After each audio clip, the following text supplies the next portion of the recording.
Intelligent investors जल्दीबाजी में कोई फैसला नहीं लेते हैं। इंटेलिजेंट इन्वेस्टर्स कंपनी की लॉन्ग टर्म वैल्यू को समझते हैं। अगर आप इंटेलिजेंट नहीं है तो स्टॉक मार्केट में इन्वेस्ट करना बहुत रिस्की हो सकता है। अगर आप इंटेलिजेंट इन्वेस्टिंग करें तो रिस्क लेना फायदेमंद हो सकता है। हम सभी ने वॉरेन बफेट जैसे कई लोगों को देखा है जिन्होंने स्टॉक मार्केट में बहुत सारा पैसा कमाया, लेकिन साथ ही हमने ऐसे भी लोगों को देखा है जिन्होंने सब कुछ खो दिया। तो इन दो तरह के लोगों में सिर्फ एक ही अंतर है, इंटेलिजेंट इन्वेस्टिंग। इंटेलिजेंट इन्वेस्टर किसी भी कंपनी की हिस्ट्री का एनालिसिस करते हैं जिससे कि उन्हें फायदा मिल सके। वो दूर की सोचते हैं, जबकि ज्यादातर लोग थोड़े से पैसों के लिए अपना सब कुछ दांव पर लगा देते हैं। वो मार्केट के बारे में अंदाजा लगाते हैं, लेकिन मार्केट के बारे में कुछ भी नहीं कहा जा सकता। जैसे कि अगर एक इन्वेस्टर ने ये अफवाह सुनी कि एप्पल एक नया प्रोडक्ट लॉन्च करने वाला है, तो वो बिना किसी एनालिसिस के एप्पल का स्टॉक खरीद लेता है। अगर उसकी किस्मत अच्छी हुई और एप्पल ने नया प्रोडक्ट लॉन्च किया तो उसको फायदा होगा, वरना वो अपना पैसा खो देगा। इसीलिए आपको अंदाजा लगाना छोड़कर दिमाग लगाना चाहिए। आप किसी भी स्टॉक को तभी खरीदिए जब उसकी प्राइस उसकी वैल्यू से कम हो। जब उस कंपनी के स्टॉक की प्राइस उसकी वैल्यू के हिसाब से बढ़ेगी तो आपको अच्छा फायदा मिलेगा। इन्वेस्टर्स की जिंदगी मजेदार तो नहीं होती, लेकिन इसमें फायदा बहुत होता है। दूसरों की नकल करना हमारी आदत है। इसी तरह हम बहुत सी चीजें सीखते हैं। एक रिसर्च में एक छोटे बच्चे को चिंपैंजी के बच्चे के साथ रखा गया और ये देखने के लिए कि क्या वो चिंपैंजी बच्चे की तरह हरकतें करता है या नहीं। लेकिन ये देखा गया कि बच्चा समय के साथ चिंपैंजी की तरह हरकतें करने लगा।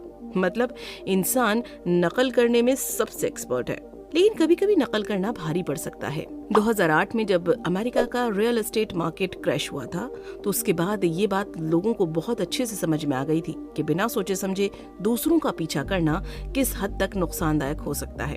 अगर आप किसी लाइव कंसर्ट में जाएंगे तो आप भी सबके साथ रहकर शोर करने लगेंगे।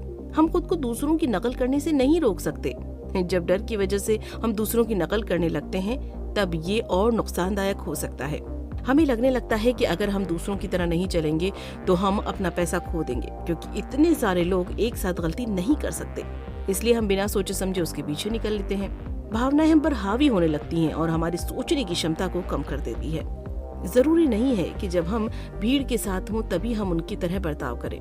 जब हम किसी आर्टिकल में ये पढ़ते हैं कि बहुत से लोग एक स्टॉक के पीछे पागल हुए जा रहे हैं, तो हम भी बिना सोचे समझे उस पर पैसे लगाते हैं। या फिर हम इंटरनेट पर कोई वायरल वीडियो से होकर गुजरते हैं तो हम खुद को उसे देखने से नहीं रोक पाते।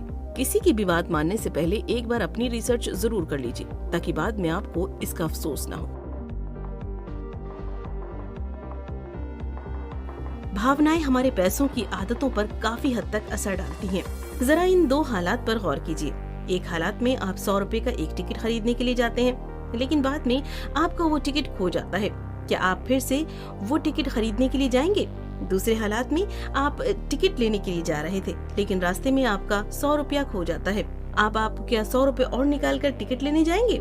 इन दोनों ही हालात में आपको नुकसान बराबर का हुआ है, लेकिन हम लॉजिक की बात करें तो दोनों में कोई अंतर नहीं है और आपका जवाब दोनों ही हालात में एक ही होना चाहिए था। लेकिन फिर भी बहुत से लोग कहते हैं कि टिकट के खो जाने पर वे फिर से दूसरा टिकट नहीं लेने जाएंगे, लेकिन अगर पैसा खो जाए तो वे और पैसा निकाल कर टिकट लेने जाएंगे।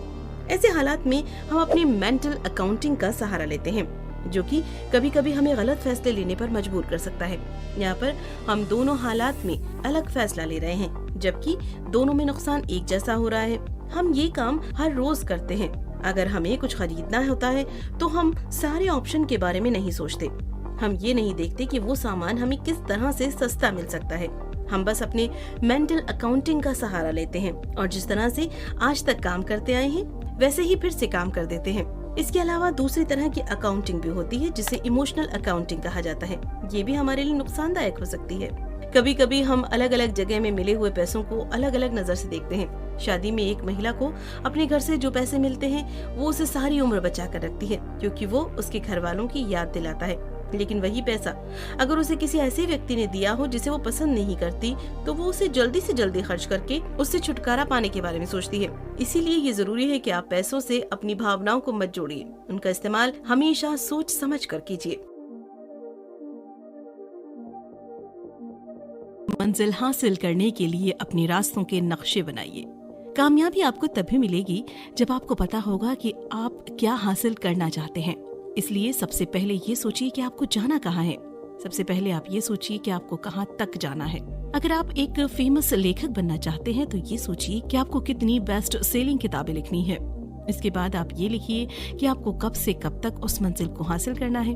अगर आपने बस ये सोच लिया कि आपको करना है लेकिन ये नहीं सोचा कि कब तक करना है, तो इसका मतलब है कि आप उसे बाद में करने के लिए टाल रहे हैं, जो आपको आपकी मंजिल तक नहीं पहुंचने देगा। अंत में आपको ये तय करना होगा कि किस तरह से आप अपनी मंजिल तक पहुंचेंगे। आप हर एक कदम को तफसील से लिखिए और सोचिए कि कब आपको क्या करना है, और ये काम जितने फैला कर करें उतना बेहतर होगा।